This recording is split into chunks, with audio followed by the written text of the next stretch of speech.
అందరికీ నమస్కారం. మమ గురు యోగానంద భారతి పాదపద్మములకు నమస్కరిస్తూ, చాలామంది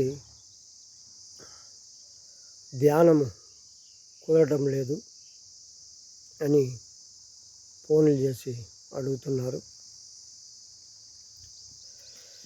ధ్యానం కుదరటం లేదు అంటే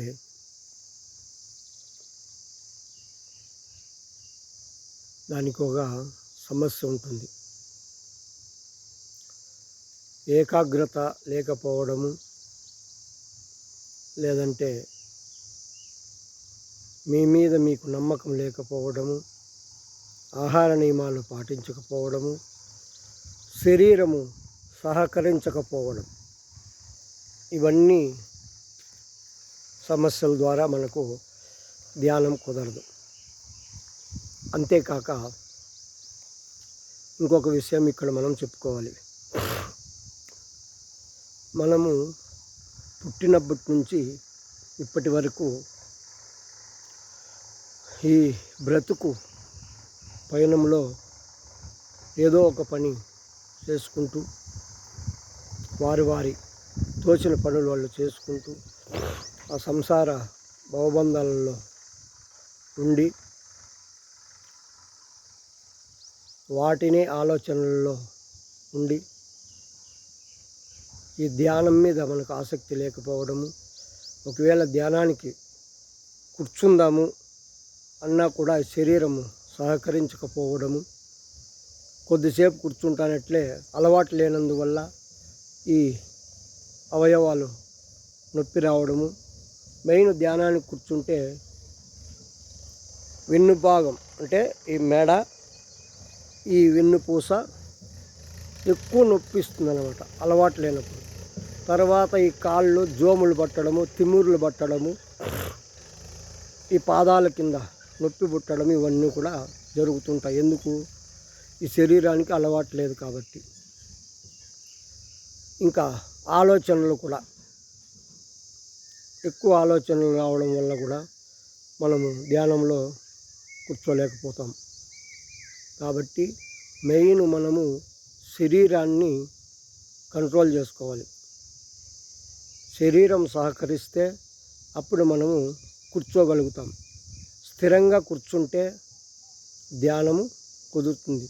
అందుకే స్థిర సుఖ ఆసనము అన్నారు. అంటే అర్థమేమి?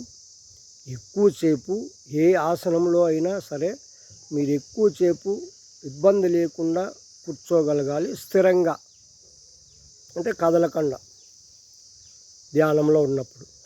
అలా మనము శరీరాన్ని ఫస్ట్ ప్రిపేర్ చేసుకోవాలి. అప్పుడు ఆహార నియమాలు పాటించాలి. తర్వాత ప్రాణాయామ సాధన చేయాలి. ప్రాణాయామం వల్ల మనసు కంట్రోల్లో నిలుస్తుంది, అంటే ఆలోచనలు తగ్గుతాయి అన్నమాట. శ్వాస వేగాన్ని ఎవరైతే తగ్గించుకుంటారో వాళ్లకు ఆటోమేటిక్గా మనసు కంట్రోల్లో అవుతుంది. మనసు కంట్రోల్లో అవుతే ఆలోచనలు తగ్గుతాయి. ఆలోచనలు తగ్గితే ధ్యానంలో డీప్గా వెళ్ళచ్చు.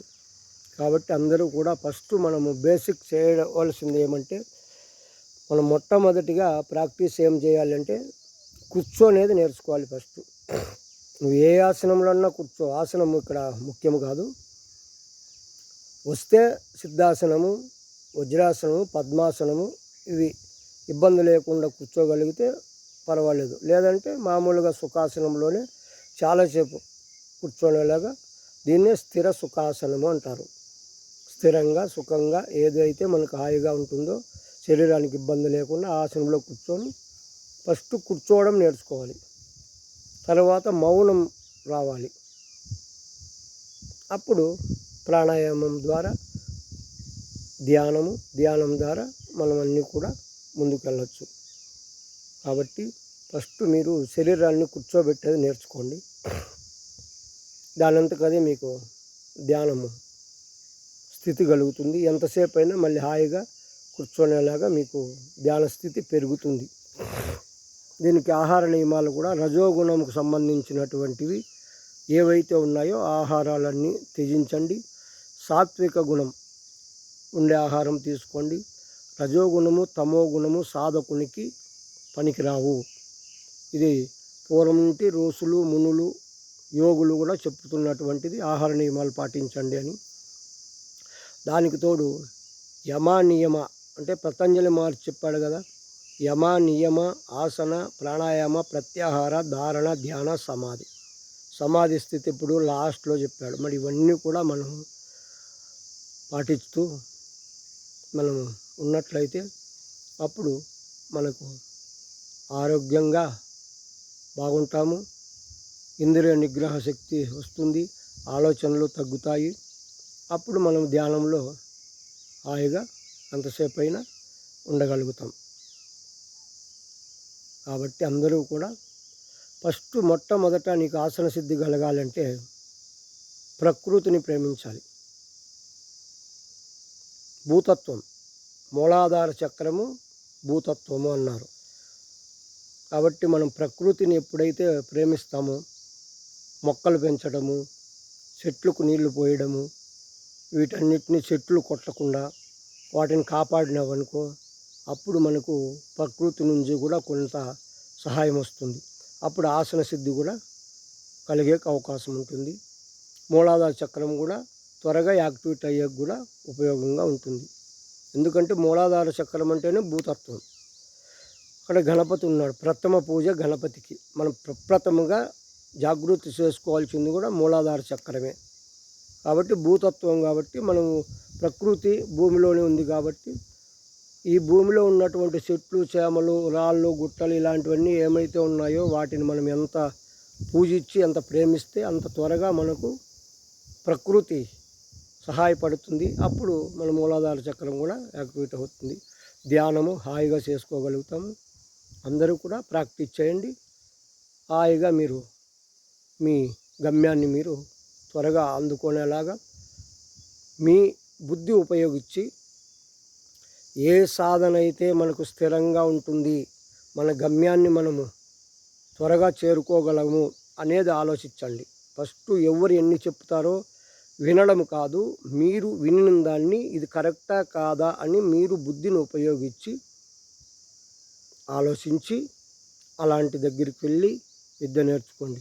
ఏదో చెప్పేశారు చెయ్యి ఇలా అనేస్తే మాకు అన్ని శక్తులు వచ్చేస్తాయి, ఎప్పటికీ రావు రావు రావు వచ్చినవి ఉండవు. ఎందుకంటే అలా చెయ్యి ఇలా అనేసి అందరికీ శక్తులు వచ్చేటట్లుంటే మరి మనం పూర్వం మన ఋషులు యోగులు వీళ్ళందరూ కూడా ఎందుకు వాళ్ళు ఆహారము లేకుండా అడవుల్లో తపస్సు చేసి గుహల్లో ఉండి ఎందుకు వారు ఇబ్బంది పడ్డారు? ఒక్కసారి ఆలోచించండి. అవన్నీ కూడా కల్లబల్లి మాటలు, ఎదుటి మనిషిని ఉపయోగించుకునే అవన్నీ ట్రిక్కులు. దాన్ని మీరు నమ్మి మోసపోకండి. మీలో ఉన్న శక్తిని సహజంగా మీ ధ్యానముతోనే మీరు దాన్ని తెచ్చుకున్నట్లయితే జీవితంలో ఇంకా అది మిమ్మల్ని విడిచిపోదు. అది శాశ్వతం, అది స్థిరం, అది నిజం.